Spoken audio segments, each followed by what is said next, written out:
आकाशवाणी नागपूर. मेधा नांदेडकर आपल्याला ठळक बातम्या देत आहे. समान नागरी कायदा आणि एक देश एक निवडणूक ही भाजपाची दोन कामं अद्याप अपूर्ण असून त्यासाठी मार्ग तयार करण्यात येत असल्याचं पंतप्रधान नरेंद्र मोदी यांनी म्हटलं आहे.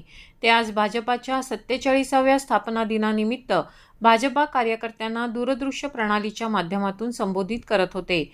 भाजपानंच 1994 साली पहिल्यांदा महिला आरक्षणाचा विषय घेतला होता असंही ते म्हणाले. सध्याच्या भाजपानं महिलांना लोकसभेत 33% आरक्षण देणारा कायदा आणला असून त्याची अंमलबजावणी 2029च्या सार्वत्रिक निवडणुकांच्या आधी केली जाणार असल्याचंही त्यांनी सांगितलं. यंदाच्या खरीप हंगामासाठी केंद्र सरकारनं राज्याच्या खताचा कोटा 48,80,000 मेट्रिक टन केला आहे.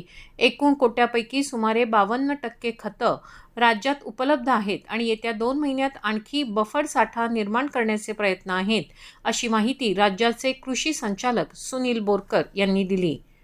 देशात अन्नधान्याचा पुरेसा साठा असल्याची ग्वाही केंद्र सरकारनं दिली आहे.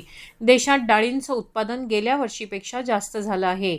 जीवनावश्यक वस्तूंच्या किमतीत फारसे चढ उतार झालेले नाहीत आणि सरकारचं पुरवठा आणि किमतींवर बारकाईनं लक्ष आहे, असं ग्राहक व्यवहार मंत्रालयाचे अतिरिक्त सचिव अनुपम मिश्रा यांनी सांगितलं.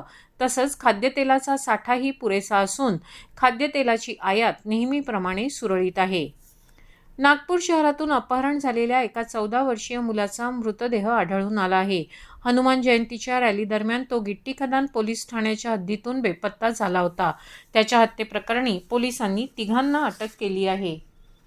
गेल्या 24 तासात विदर्भात तुरळक ठिकाणी पाऊस पडला. येत्या 2 दिवसात विदर्भात तुरळक ठिकाणी मेघगर्जनेसह पाऊस पडेल, असा हवामान विभागाचा अंदाज आहे. भंडाऱ्यातल्या तुमसर शहरामध्ये IPL सामन्यांवर ऑनलाईन सट्टा चालवणाऱ्या टोळीविरोधात स्थानिक गुन्हे शाखेनं कारवाई केली आहे. राजस्थान रॉयल्स विरुद्ध गुजरात टायटन्स या IPL सामन्यावर ते ऑनलाईन सट्टा चालवत होते. या प्रकरणात 4 जणांविरुद्ध गुन्हा दाखल झाला असून त्यांच्याकडून एकूण 26,500 रुपयांचा मुद्देमाल जप्त केला आहे. याबरोबरच हे ठळक बातमीपत्र संपलं. या पुढील बातमीपत्र आपण उद्या सकाळी 10:58 ऐकू शकाल. नमस्कार.